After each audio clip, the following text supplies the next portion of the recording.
राजस्थान समान सिविल संहिता 2026 विधेयक आज राजस्थान की विधानसभा में रखा गया। जैसा कि राजस्थान विधानसभा में पुनः स्थापित किया जाएगा, ये ड्राफ्ट की कॉपी है जिसमें से जो इम्पोर्टेंट बातें हैं उन पर आज हम चर्चा करेंगे हमारे खास मेहमानों के साथ। विवाह और विवाह विच्छेद, उत्तराधिकार, लिव इन रिलेशनशिप और इनसे संबंधित मामलों के संबंध में विधियों को शासित और विनियमित करने के लिए ये विधेयक राजस्थान विधानसभा के मॉनसून सेशन के दूसरे दिन पेश किया गया और पेश करने के महज कुछ मिनट बाद विधानसभा अनिश्चित काल के लिए स्थगित कर दी गई। अब नगर निगम चुनाव जो होने जा रहे हैं निकायों के, इन चुनावों के बाद एक बार फिर से मॉनसून सेशन का दूसरा हिस्सा होगा।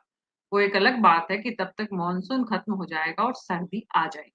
बहरहाल मॉनसून सेशन के दूसरे हिस्से में इस विधेयक को पारित कराया जाएगा, लेकिन नगर निकाय चुनाव के बाद क्या कुछ ये जो विधेयक सदन पर रखा गया है, इसके ड्राफ्ट में क्या कुछ शामिल किया गया है, इससे सरकार की मंशा क्या है, इससे क्या हासिल होगा, राजस्थान की जनता को क्या मिलेगा, ये तमाम सवाल हैं जिनका जवाब हमारे खास मेहमानों के साथ हम समझने की कोशिश करेंगे। नमस्कार, मैं हूं आपके साथ डॉक्टर मीना शर्मा। हमारे साथ हैं एडवोकेट महेश शर्मा, हाईकोर्ट में प्रैक्टिस करते हैं। आनंद वर्धन शुक्ला जी, जो कि वरिष्ठ पूर्व पुलिस अधिकारी हैं। गुलाब बत्रा जी, वरिष्ठ पत्रकार हैं, लंबे समय से विधानसभा कवर करते हैं। भवानी पालीवाल, बीजेपी के प्रवक्ता और राजीव कुमार, आप सभी का बहुत-बहुत स्वागत है। जितने लोग जुड़ चुके हैं, चर्चा को शुरू करते हैं। भवानी पालीवाल जी, शुरुआत आपसे करते हैं। इस ड्राफ्ट को अगर आपने पढ़ा है या इस बिल की आपको जानकारी विस्तृत विस्तार से है, तो सबसे पहले तो राजस्थान की जनता को ये बताएं कि इस बिल के सदन में पारित होने से राजस्थान की जनता के कौन से हित पूरे होंगे। ऑडियो ऑन कर लीजिए अपना। मेरा ऑन है। बोलिए। हाँ जी, धन्यवाद। सबसे पहले यहाँ जितने भी लोग आए हैं उन सबका स्वागत। आपने जो विषय रखा कि इस बिल के बारे में मैं बात करूं, तो ये बिल जिस तरीके से इस बिल के बारे में आपने बात की, ये बिल उन तमाम चीज़ों के ऊपर पारदर्शिता लाता है कि जिस तरीके से आपने ये 3-4 जो विषय रखे पहले, समान नागरिकता का जो ये जो है यूनिफॉर्म सिविल कोड, इस बिल के अंदर ये भारतीय जनता पार्टी की मंशा है कि किस तरीके से, किस दृष्टि से सबको देखा जाए, समान दृष्टि से सबको देखना और समान दृष्टि से उनके ऊपर न्याय संगत बात होना। और मैं स्पेशली राजस्थान पे बात करूं तो मैं पश्चिमी राजस्थान से आता हूं और पश्चिमी राजस्थान में जिस तरीके से ये जो 29 वृक्षों के ऊपर जो आज बात की गई, खेजड़ी जो हमारे लिए हमारे अध्यात्म का प्रतीक है, पीपल का वृक्ष है, उसमें जो हमारी आस्था से जुड़ा हुआ विषय है, उसके ऊपर जो इस बिल के अंदर जो प्रावधान लाया गया, जो पहले आपने देखे होंगे, जो पहले जिस तरीके से उसके ऊपर जो एक बड़ा बदलाव, मैं तो कहता हूँ कि मुख्यमंत्री जी ने ये जो इस बिल के ऊपर जो ये लाए हैं कि 1 लाख तक का जुर्माना और 1 साल की जेल, ये मैं कहता हूँ कि राजस्थान में खेजड़ी और उन तमाम वृक्षों के संरक्षण के लिए ये राजस्थान के लिए एक बड़ा कदम है। क्योंकि आपने सवाल किया था कि राजस्थान के लिए क्या विषय है, तो राजस्थान में, मैं पश्चिमी राजस्थान से आता हूँ, तो हमारे लिए, पश्चिमी राजस्थान के लोगों के लिए ये एक बहुत बड़ा विषय था। और बाकी के जो बिंदु है, उन बिंदुओं को हम सब ने पढ़ा, हम सब ने उन बिंदु के ऊपर चर्चाएं, आज हम चर्चा के लिए बैठे हैं। तो आप अगर एक एक बिंदु के बारे में अगर चर्चा करें, तो मैं शुरुआत के बिंदु पर आऊँ तो मैं बात कर सकता हूँ कि हमने यहाँ पर देखा कि किस तरीके से ये जो किसी धर्म के आधार पर हमें अलग से नहीं होकर के समान, चाहे वो विवाह का विषय हो, चाहे वो उत्तराधिकारी का विषय हो, और विशेष रूप से जो महिलाओं के ऊपर जो चिंता की गई, जो महिलाओं के विषय के 3 तलाक जैसे विषय थे, उन तमाम विषयों को यहाँ पर शामिल करके इस बिल को लाया गया है।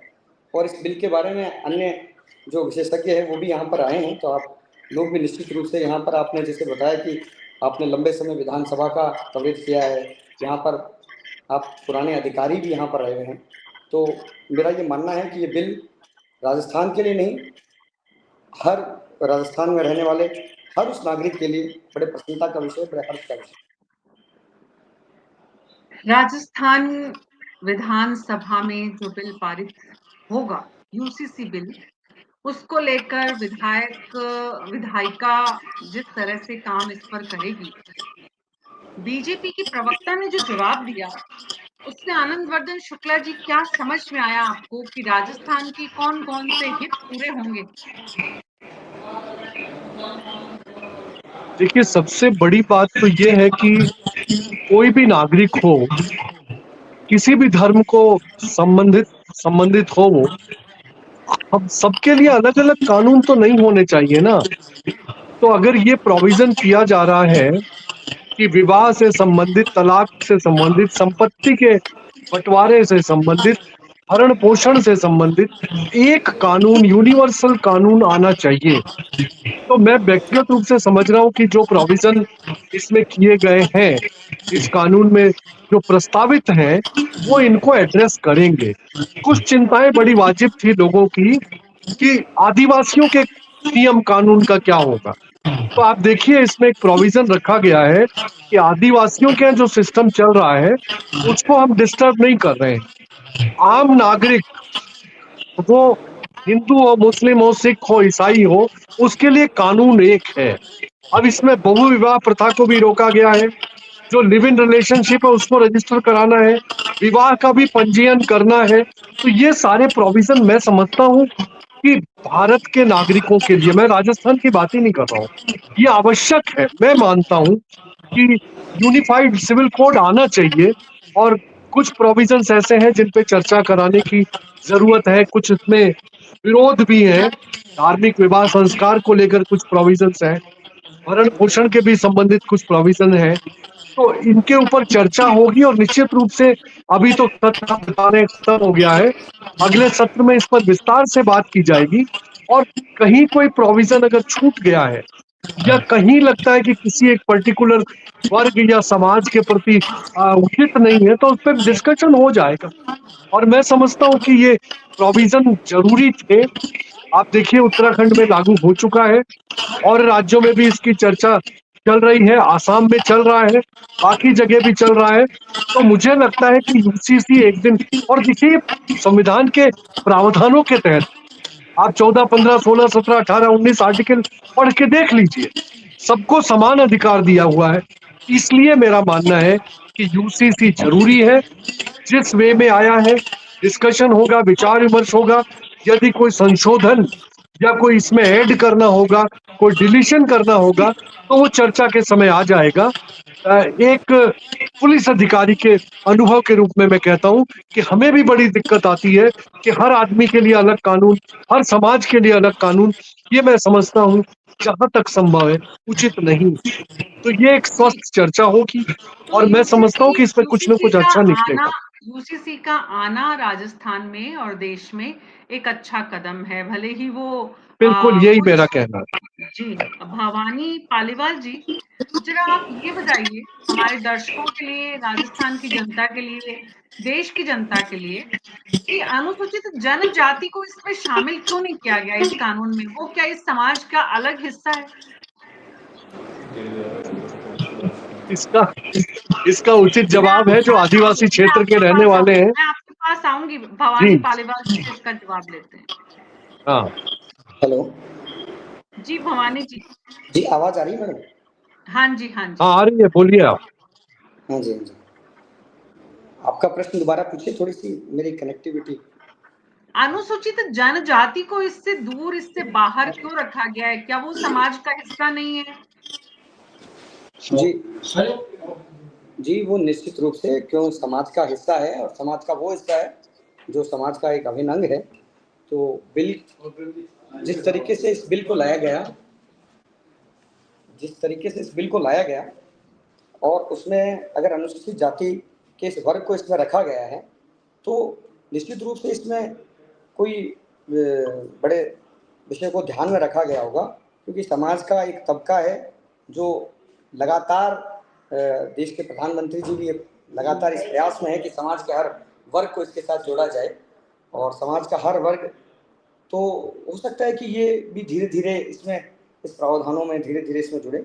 मैं इसके बारे में बहुत ज़्यादा तर्क नहीं दे पाऊँगा, तो जैसा सर ने कहा कि मैं बहुत अधिक इसके बारे में तर्क नहीं दे पाऊँगा। आपकी सरकार का ये बहुत एम्बिशियस विधेयक है और आप इसमें तर्क दे नहीं पाएंगे, इसका कारण क्या है ये मुझे समझ में नहीं आया। लेकिन आनंदवर्धन शुक्ला जी, मैं आपके पास आ रही हूँ। अनुसूचित जनजाति को इससे बाहर रखा गया है। सरकार बार बार कह रही थी बाहर रखा जाएगा, बार बार सरकार ने ये विश्वास और भरोसा दिलाया। पिछले लगभग कई सालों से इस विषय पर जितनी चर्चाएं और बहस हुई हैं, उसमें ये हर बार विषय आया है। राजस्थान सरकार के मंत्री हैं जिनके खुद के 2 विवाह हैं, बाबूलाल खराड़ी उनका नाम है। आनंदवर्धन शुक्ला जी, क्या वजह है कि इस समाज को, एक तबके को बाहर रखा गया? आपको पता है कि जो राजस्थान का आदिवासी क्षेत्र है, उसमें ज्यादातर डूंगरपुर, बांसवाड़ा, उदयपुर का आधे से ज्यादा क्षेत्र, सिरोही का क्षेत्र, इवन बांसवाड़ा का भी कुछ एरिया जो गरासी एरिया है, तो उनके जो आदिवासी समाज के जो जो सामाजिक परंपराएं, प्रथाएं हैं, उनका जो विवाह का तरीका, उनके यहाँ सप्तपदी, अग्निफेरा और ये सब अलग तरीके से होता है। उनके यहाँ ओलंपिक होता है, मेले में लड़कियां शादी के लिए तैयार हो जाती हैं और प्रोविजन हो, तो उनके जो ट्रेडिशनल, जो पारंपरिक जो उनकी व्यवस्था है अनुसूचित जनजाति की, उसको इंटैक्ट रखने के लिए बड़ी चिंता का विषय था। बांसवाड़ा, डूंगरपुर के आदिवासी लोगों में, डामोर में, खराड़ी में, भगोरा में, वो जो वहां उस क्षेत्र के हैं कि हमारे प्रोविजंस कहीं इससे हिट नहीं हो जाए, तो इसलिए ये ध्यान में रखा गया। ये झाबुआ मध्य प्रदेश में भी है और उसका जो पूरा लगता हुआ इलाका उसमें भी है, ये छत्तीसगढ़ और बाकी में भी है कि उन आदिवासियों की परंपराओं को बिना छुए हुए, बिना टच किए, बिना उनमें इंटरफियर किए, क्योंकि वो देखिए उनका रहने का, जीवन का तरीका अलग है। जो शहरों में रहते हैं, समाज में रहते हैं, आपके और हमारे बीच में रहते हैं, उनका तरीका वही है जो हम सबका है। तो आदिवासियों के हितों की रक्षा के लिए मैं ये मानता हूं कि ये एक्सेप्शन का चैप्टर, अपवाद का चैप्टर इसमें रखा जाना जरूरी था और ये रखा गया है। तो इससे उनके हितों की, चाहे वो गरासिया हो, भील हो, डामोर हो, किसी भी आदिवासी क्षेत्र के हो, उनकी परंपराएं जो हैं, मैं तो डूंगरपुर रहा हूं, उदयपुर रहा हूं, चित्तौड़गढ़ के उन क्षेत्रों में, प्रतापगढ़ में रहा हूं, मुझे पता है कि उनके प्रोविजन अलग हैं, उनके तरीके अलग हैं, उनके यहाँ नाता प्रथा भी होती है, उनके यहाँ मौताना प्रथा भी होती है, जितनी भी तरह की बातें हैं वो इंटैक्ट रखी गई हैं इस प्रोविजन इस से। समाज मैं समझता में हूँ कि हमारे जो लोग भारतीय वहां के रहने समाज वाले हैं में जानते हैं। आनंदवर्धन शुक्ला जी, भारतीय समाज के बहुत सारे ऐसे वर्ग हैं जिनकी परंपराओं को समय के साथ हमने खत्म किया है, जो कुरीतियां थी उनको हमने खत्म किया है। तो जो आदिवासी समाज की ये व्यवस्था बनाए रखना हमारे आदिवासियों के हितों की सुरक्षा है या हमारे वोट बैंक को इंटैक्ट करना है, भवानी पालीवाल जी? नहीं, इसका वोट बैंक से संबंध नहीं है, उनकी भवानी परंपराओं को भवानी जीवित रखने के भवानी लिए किया गया है। भवानी जी, भवानी जी अपना ऑडियो ऑन कर लीजिए प्लीज।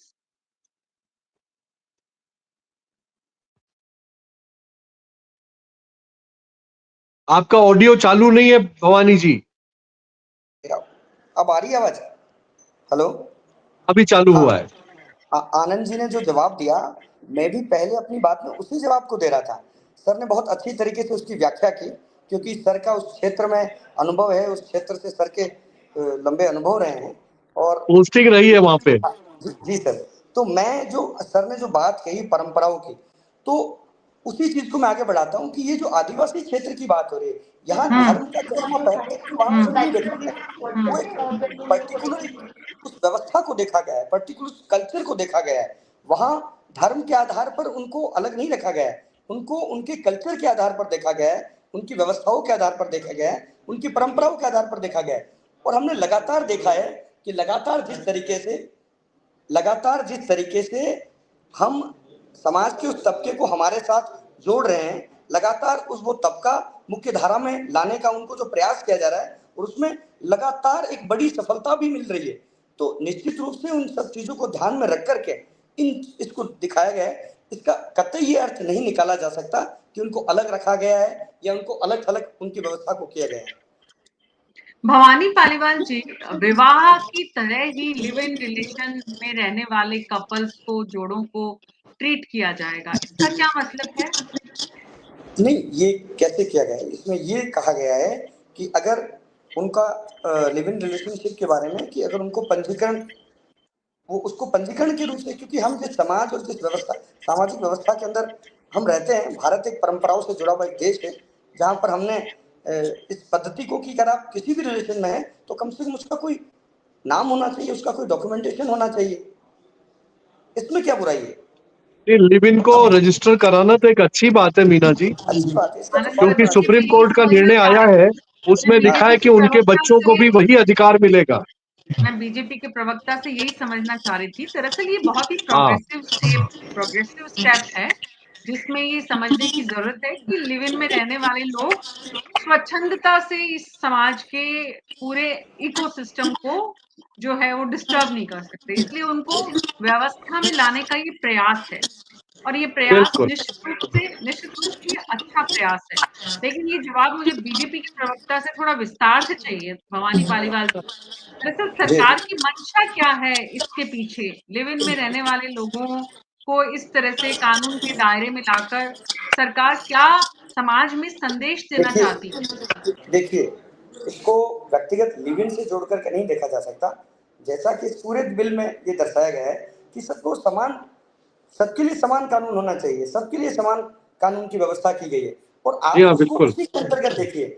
इसका अर्थ ये कतई नहीं लगाया जा सकता कि लिव इन के अंदर क्या हो या किसी अन्य व्यवस्था के, ये समान कानून लाने की बात की जा रही है, जहां पर चाहे लिव इन वाला विषय हो, चाहे उत्तराधिकार देने का विषय हो, चाहे महिलाओं के अधिकारों के संरक्षण के विषय हो, चाहे वृक्षों के संरक्षण के विषय हो। बात है कि संरक्षण का विषय है, बात है कि उनको समान दृष्टि से देखने का विषय है। आनंद वर्धन जी, हमारे दर्शकों की जानकारी के लिए थोड़ा विस्तार से बताइए कि लिव इन को कानून के दायरे में लाने से ये जो ऐसे लोग हैं लिव इन रिलेशन में रहते हैं कुछ समय के लिए, फिर जैसे चाहे वैसे रास्ते बदल लेते हैं, उसके बाद जो भरण पोषण का कानून है उसकी मांग भी करते हैं और उसका दुरुपयोग भी होता है। तो दरअसल सरकार संदेश क्या देना चाहती है राजस्थान में इस तरह के कदम के साथ? पिछले दिनों देखिए एक सुप्रीम कोर्ट का फैसला आया था, उसमें एक लिव इन रिलेशनशिप के वार्ड को बच्चे को अधिकार देने की बात कही गई, थोड़े दिन पुरानी है, बहुत पुरानी नहीं है। तो अल्टीमेटली ये हुआ कि जो शादी न करके साथ रह रहे हैं, मतलब मैरिज नहीं किया उन्होंने, but they are living together, और उनके बच्चों को हम लीगल प्रोविजन में ले रहे हैं, मृतक आश्रित में नौकरी देने की बात चल रही है।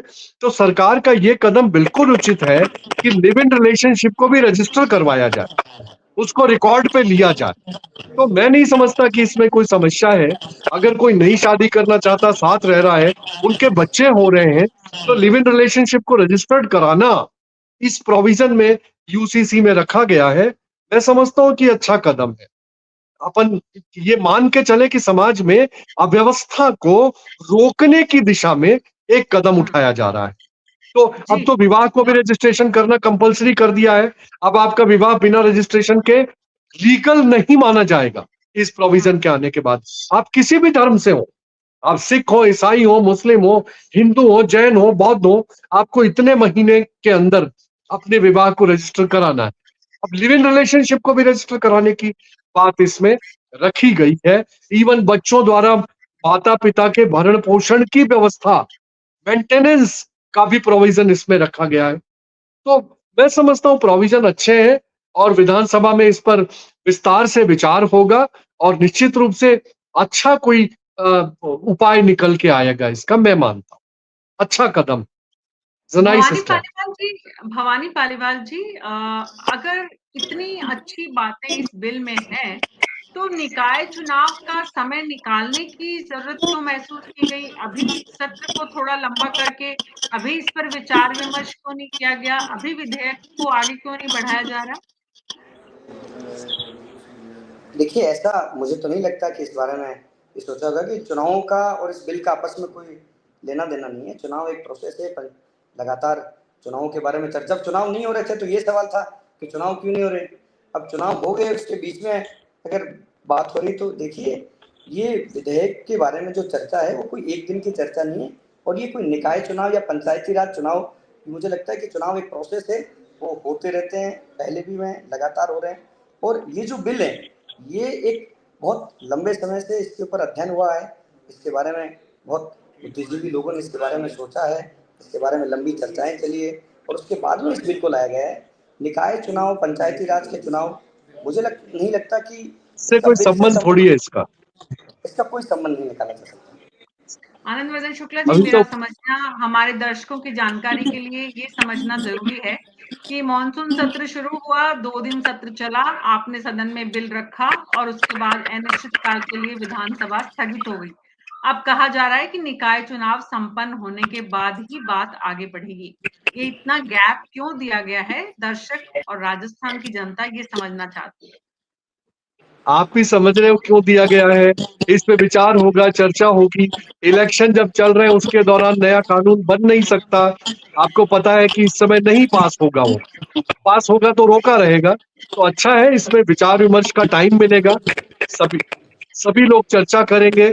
इसमें तो बच्चों को भी समान अधिकार देने की बात का प्रोविजन इसमें डाला हुआ है। तो ये सारी अच्छी बातें हैं, इन पे चर्चा करने का, विचार करने का, समाज में डिस्कशन करने का समय मिलेगा और अगले सत्र तक, ऑफ कोर्स मानसून सत्र में तो नहीं आएगा, शीतकालीन सत्र में आएगा और चूंकि विधानसभा में इनका बहुमत है तो पास भी हो जाएगा, ऐसा मैं समझता हूँ। तो जी। एक विचार विमर्श के लिए समय मिला है। आपने रख तो दिया लेकिन पास नहीं कराया। ये भी है कि भाई स्थानीय निकायों के चुनाव के बाद इस पे विचार होगा, तो इसमें कोई विशेष मैं समझता हूँ कोई आपत्ति नहीं है, किसी को भी कोई आपत्ति नहीं। जी। अच्छा प्रोसेस, अच्छा दरअसल समय दिया। ड्राफ्ट की मांग लंबे आपको समय और से हमको हो भी रही थी। डिस्कस करने अब का टाइम मिला है। ड्राफ्ट सामने आ चुका है। विपक्ष लंबे समय से बात कर रहा था कि ड्राफ्ट सामने आए। यूसीसी को लेकर सरकार क्या कुछ करने जा रही है। अब राजस्थान की जनता के सामने, देश की जनता के सामने सरकार का जो बिल है, उसका ड्राफ्ट है। उसको पढ़ने की सबको ज़रूरत है ताकि जितने भी सवाल हैं, उनके जवाब मिलें। हाँ, और सदन में चर्चा के बाद इस पर सहमति बने या ना बने, लेकिन बिल पास होना तय है। आप दोनों का बहुत-बहुत शुक्रिया इस चर्चा में शामिल होने के लिए। News thank 24 you. के दर्शक जो हमारे इस यूसीसी बिल को लेकर जितने भी सवाल हैं, उनके बारे में जवाब जानना चाहते हैं, तो हम दरअसल उस ड्राफ्ट में जो कुछ है, उस पर एक छोटा-सा वीडियो आपके साथ शेयर करेंगे, ताकि आपको समझ में आए कि समान नागरिक संहिता की ज़रूरत राजस्थान को क्यों राजस्थान की सरकार समझ रही है। आप दोनों का बहुत-बहुत शुक्रिया इस चर्चा में शामिल होने के लिए। न्यूज़ 24 पर हमारी कोशिश होती है कि समाज में जो हो रहा है, सरकारें जो कर रही हैं, वो हम आपके साथ साझा करें। आप क्या सोचते हैं यूसीसी बिल पर? समान नागरिक संहिता लागू क्यों होनी चाहिए? सरकार जो कर रही है, वो फैसला कितना सही है? कब तक सरकार को ये कर देना चाहिए?